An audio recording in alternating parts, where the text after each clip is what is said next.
Good morning. Now, Dean, you're an organic farmer, I hear. That's right. I'm focusing on city farming or organic urban farming in the cities, bringing food growing back into the urban environment. And I've seen some documentaries on big-scale organic farming in West Australia in particular.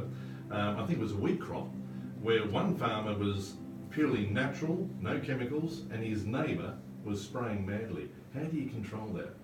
I think it's very difficult in a rural or an urban environment. My site in Carindale is an urban farm, and we are chemical free, but the neighbours of course may use chemicals that we may or may not know that they're using, so it's very hard to control. And in rural situations of large scale farming, it's obviously really difficult to control with cross spraying and drift coming from the wind, cross-pollination, things like that. It's a big issue.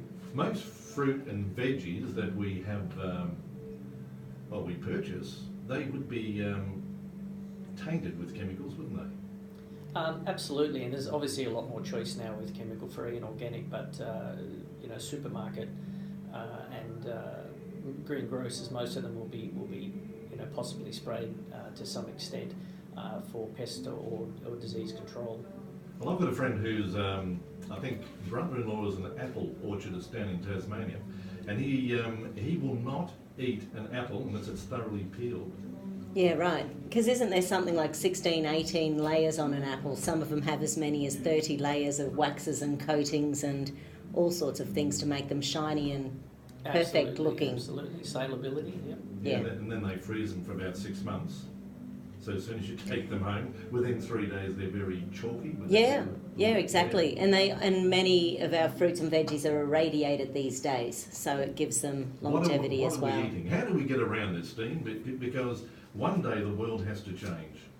Absolutely, and the awareness is coming now, and it's while we're still having chemicals sprayed on our food and other processing techniques to create longevity for food and preserve.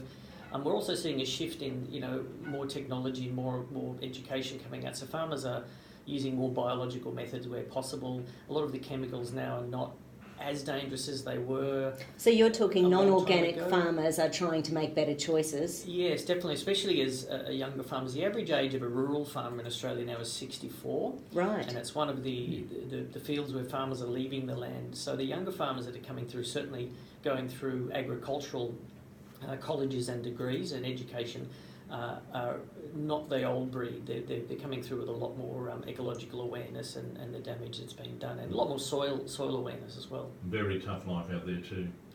Yeah, absolutely. I just saw some photographs from a friend, and this is not growing crops, this is cattle country, but heading out towards Kalamata. Yes.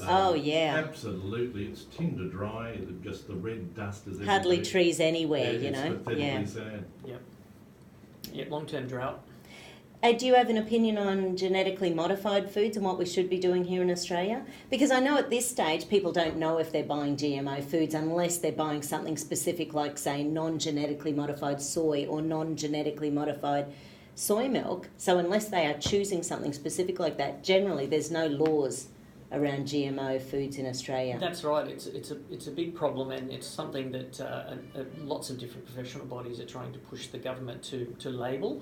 In America, there is a lot of labelling, and I'm not sure if it's legal or illegal over there. It's state by state, though. I think they have to choose whether or not to do it. And I've seen some products here that are from America, and they definitely have great labelling on there, and it'll say GMO free or GMO products. So we're still having issues here. And it's up to the public, unfortunately, to be aware and to research, but we definitely need more labelling here. And I have read, whether it's true or not, I have read reports that, many years ago that there's a lot more GMO out there than we've realised. Yeah. That's just become normalised food. So, we definitely need more awareness. Yeah. Did you get into this for any particular health purpose? Like what sort of brought you to organic farming and permaculture and... Absolutely. I grew up farming in New South Wales, and my family grew up, and we also had oyster farms. And Dad, by those standards, was an organic farmer. It's a wonder I'm here. with skin on my body, the amount of chemicals that Dad used to spray, and he definitely wasn't organic or natural. Yeah. But that made me aware as I got older, and as I studied natural therapies and nutrition and things over the years, it just makes sense to keep things as real as possible. And it's funny, these days we say, the differentiation between organic food and non-organic, when we really should just be saying it's food, and the non-organic should have to say we're non-organic. Yes. It's a shift, but it's coming slowly. Yeah. And the people because obviously people come to you to learn, do they have particular, I know this is a broad question, but do they have any particular illnesses that have drawn them to organic farming, or, what is bringing people in? Because people don't choose it, I don't think. If they believed that our food supply was out there and was safe and regulated. We don't believe it until something happens to us. That's what I'm sort of thinking. What's caused this? Yeah, so my hairdresser, for example, her son had multiple allergies when he was born. So she had to go organic right from the start, and she learnt just by a process of elimination what he could and couldn't have. But she now runs an organic hairdressing studio. So because she ended up going, I can't have him in the house, so she just made that choice. And she was actually, I'll tell you this little story, she was actually at a hairdressing conference once, and they were bringing out a new product range. And the woman up on stage was sort of saying, this is fantastic, it's organic, it's got none of the usual stuff in, and you'll be able to charge an extra 20% for it. But, it cost them the same. And she actually stood up and said, so it costs you the same to make it, and we're supposed to charge an extra 20% for people who have health issues, who are struggling to buy what they need to buy every day. She said, where is the morality in that? Anyway. You sure one of the big pharmaceutical companies isn't running? Oh, man, profit. It's just cheeky, isn't it? So anyway, she was the one in the audience who stood up against that, but, What about backyard vegetables, gardens? My dad used to grow, he was so proud of his tomato patch. Oh, he was proud of it, but he used to coat them, dust them, in that white powder to keep the white moth away. Right. And I know that white powder. Yeah, we used to screw our noses up, and he'd be covered in it, and not good at all. Plus it'd be floating over the lettuce and everything else. Yeah. Yeah, absolutely. Look, up until about statistics in Australia, up until about 1970, 98% of Australian urban homes had vegetable gardens and chickens. Wow. And then as we got busy and the supermarkets came in, so we have about a 40 to 45 year gap now where supermarkets took over supplying what we needed. So people got. I hate hearing that the 70s is that many years ago. It's a long time, isn't it? So when I was born, it all kind of went downhill. So in 70, but yeah, it's a big part of Australian culture, almost like we see overseas with the Americans or the allotments in the UK. But the backyards have gone. Which has brought about terrible ramifications for society, I think. Gardens have gone. People are too busy for their children. Yeah, which is where the urban gardening comes in, doesn't it? The food growing movement. So that's what we're about now. Is a lot of people have said to me, look, it's kind of largely nostalgic, isn't it? And I'm old enough to remember that nostalgia. Absolutely, it's a good feeling, but it's also very functional. We forget that, food growing in all cultures around the world was urban. It was in your backyard. It's not.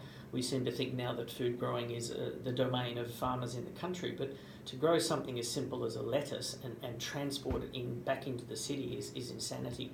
So I say to people, every mouthful you grow is taking pressure off the system and taking food miles out of the equation. But it's also taking pesticides out of your body for everything you grow. Free. Yeah, that's right. What we were talking about earlier. We were talking about this beautiful district down here, Redlands, and it's magnificent to live in. But when I was a young fella, it was all farmland. Yes. Crops, vegetables, fruits. Beautiful country. Should have been preserved, but no developers came and bought up the land and brick and mortar. There's a couple of farms still left. As for backyards, when you think of high density living, I cast my mind back to Europe, especially in London, Germany. If you live in an apartment, a flat, you can rent for a very small amount of money a good plot of land, say maybe near a railway siding, and you might have 100 little mini farms there, people growing vegetables, fruit trees. Right. Yeah, fantastic. Huh. And a lot of them spend their entire summer days in their little plots. It might be a bicycle ride from the flat, Yeah. but it's an escape for them out of the concrete jungle. and they get back to the rudimentals Nice. of farming. So are there different times of years? Because I imagine there is when you're talking organic. There's different times of years when different fruit and veggies are easier to grow in if you've got like a little urban plot. Absolutely, and I mean we're very lucky here in southeast Queensland where we're subtropical, so you can grow most things year round. Summer, the intensity for a month or so in midsummer, you struggle with a few common things, but generally, even in our winters here, which are very mild, it's the best time for your leafy greens, your lettuces and salad type stuff. So we tend to think summers or salad, but we actually struggle. So our winters are like a European summer, and that's when lettuce and spinach and those things really go. But look, there's no excuse in southeast Queensland. We can grow everything pretty much year round, especially our fruits. Yes.